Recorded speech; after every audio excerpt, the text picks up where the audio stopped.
Question है हमारा, ओम का नियम लिखिए, अपवाह वेग के आधार पर ओम के नियम को सिद्ध कीजिए। अति महत्वपूर्ण क्वेश्चन है बोर्ड एग्जाम के लिए। आप कहेंगे ओम का नियम, यदि किसी चालक की भौतिक अवस्था, ताप, दाब, लंबाई अपरिवर्तित रहे तो चालक पर लगाए गए विभवांतर, उसमें बहने वाली विद्युत धारा का अनुपात नियत होता है। आप कहेंगे यदि किसी चालक की भौतिक अवस्था जो होता है, ताप, दाब, लंबाई को हम लोग ना चेंज करें, उसमें कोई परिवर्तन ना करें, तो जो चालक के सिरों पर विभवांतर होगा, मान लीजिए ये एक चालक तार है, ये तार है, आप तार की लंबाई को ना परिवर्तित करें, इस पर दाब को ना परिवर्तित करें, इस पर ताप को ना परिवर्तित करें, तो इसके सिरों पर जो विभवांतर आपने लगाया होगा, इसमें कुछ ना कुछ आपने विभवांतर लगाया होगा, तो इसके सिरों पर जो विभवांतर लगाया होगा वो तार में बहने वाली धारा का जो अनुपात होता है वो नियत होता है। यदि चालक के सिरों पर विभवांतर V तथा उसमें बहने वाली धारा I हो तो ओम का नियम B/I बराबर नियतांक B/I इक्वल R, जहाँ R एक नियतांक है जिसे हम लोग प्रतिरोध कहते हैं, क्रॉस मल्टीप्लाई B बराबर IR। तो अब हम लोग अपवाह वेग के आधार पर ओम के नियम की व्युत्पत्ति करेंगे। तो आप यहां से कहेंगे कि धातु के एक तार की लंबाई L है, माना धातु के तार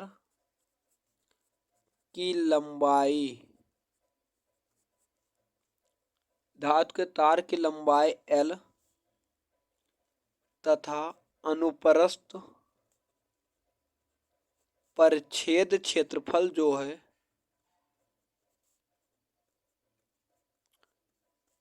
क्षेत्रफल A है।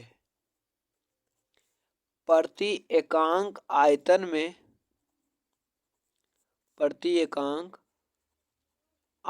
में मुक्त इलेक्ट्रॉनों की संख्या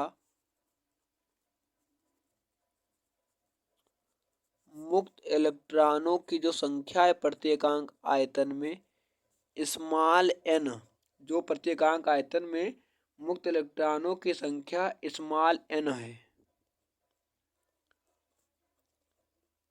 चालक में बहने वाली धारा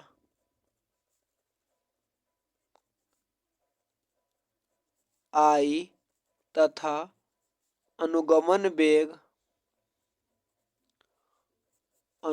वेग BD हो, तब आपने पढ़ा होगा धारा तथा अनुगमन वेग में संबंध होता है I बराबर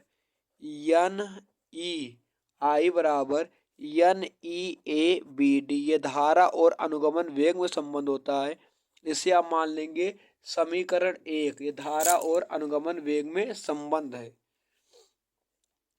जो तार की लंबाई है, तार की लंबाई L तथा जो सिरों पर जो विभवांतर है, सिरों पर विभवांतर वो V है, तो विद्युत क्षेत्र का फार्मूला होता है विद्युत क्षेत्र E इक्वल V/L। विद्युत क्षेत्र E इक्वल आप कहेंगे V/L। ये फार्मूला होता है विद्युत क्षेत्र E इक्वल V/L।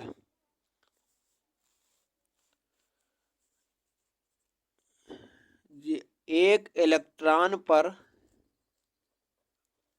विद्युत क्षेत्र के कारण एक इलेक्ट्रॉन पर लगने वाला बल, विद्युत क्षेत्र के कारण एक इलेक्ट्रॉन पर लगने वाला बल का जो फार्मूला होते हैं, विद्युत क्षेत्र के कारण इलेक्ट्रॉन पर बल लगेंगे तो F इक्वल फार्मूला हो जाएंगे, इलेक्ट्रॉन पर आवेश E होता है और बल लगेंगे विद्युत क्षेत्र के कारण, तो F बराबर फार्मूला हो जाएंगे E इलेक्ट्रॉन पर आवेश है जो कैपिटल E है, ये विद्युत क्षेत्र के कारण जो इलेक्ट्रॉन पर बल लगता है, तो एक इलेक्ट्रॉन पर लगने वाला बल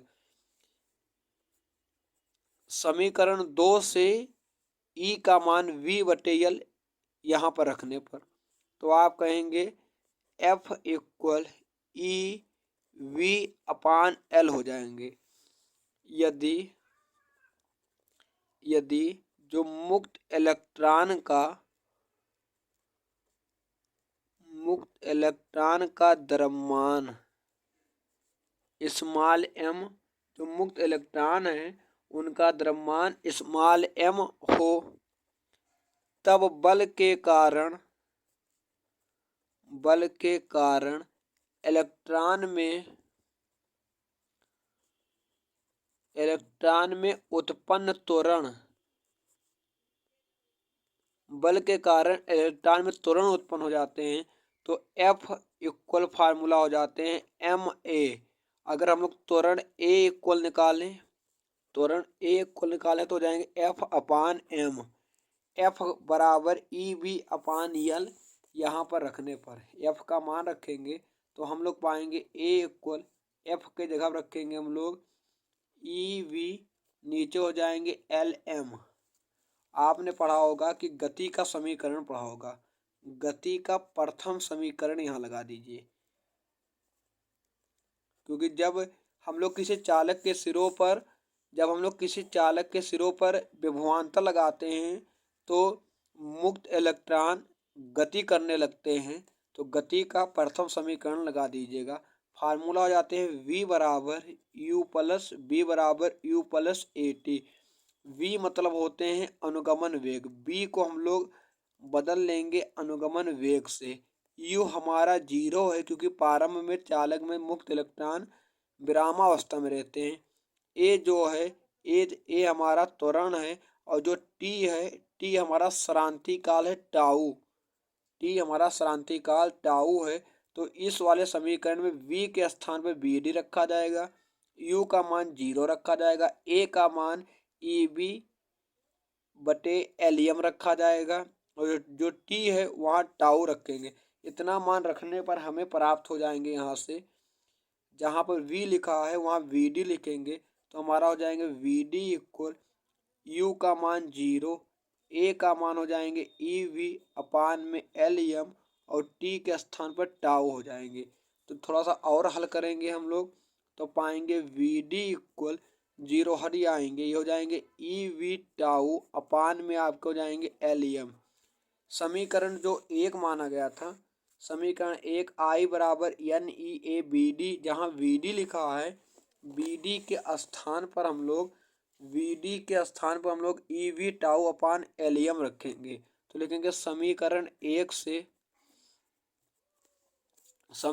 1 से हमारे पास हो जाएंगे यहाँ से I इक्वल NEA, तो लिखेंगे जहाँ BD लिखा है वहाँ हो जाएंगे EV/टाउ में हो जाएंगे LM। आप कहेंगे I इक्वल NE 2 बार हो जाएंगे तो E² हो जाएंगे, A हो जाएंगे, V हो जाएगा, टाउ हो जाएंगे, LM हो जाएंगे, ये क्रॉस मल्टीप्लाई हो जाएंगे ILM इक्वल NE² AV/टाउ।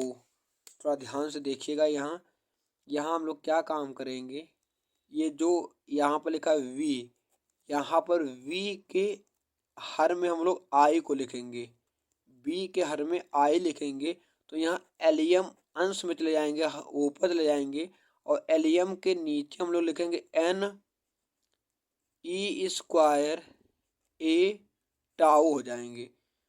तो आप कहेंगे कि जो L है ये चालक तार की लंबाई है, M एक इलेक्ट्रॉन का द्रव्यमान है, N प्रति एकांक आयतन में मुक्त इलेक्ट्रॉनों की संख्या है, E इलेक्ट्रॉन पर आवेश है, A चालक तार का क्षेत्रफल है, टाउ श्रांति काल है।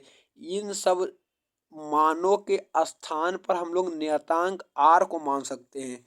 आप कहेंगे R इक्वल, इन सब स्थानों के स्थान पर हम लोग R मान सकते हैं, ये सब एक नियतांक है, कांस्टेंट वैल्यू है। तो R इक्वल हो जाएंगे आपके LM में NE² A टाउ।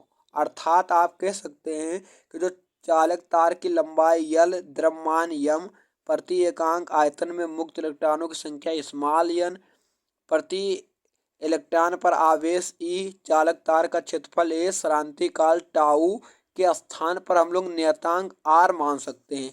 तो आप यहाँ से कह सकते हैं इसके स्थान पर R का मान लेंगे तो हमारे पास हो जाएंगे V/I इक्वल R। यही ओम का नियम है कि किसी चालक तार के सिरों पर विभवांतर तथा उसमें बहने वाली धारा का जो अनुपात होता है एक नियतांक होता है। तो आप कहेंगे V/I/R, यही ओम का नियम है। तो हम लोग अपवाह वेग के आधार पर ओम के नियम को सिद्ध किए हैं, यही ओम का नियम है।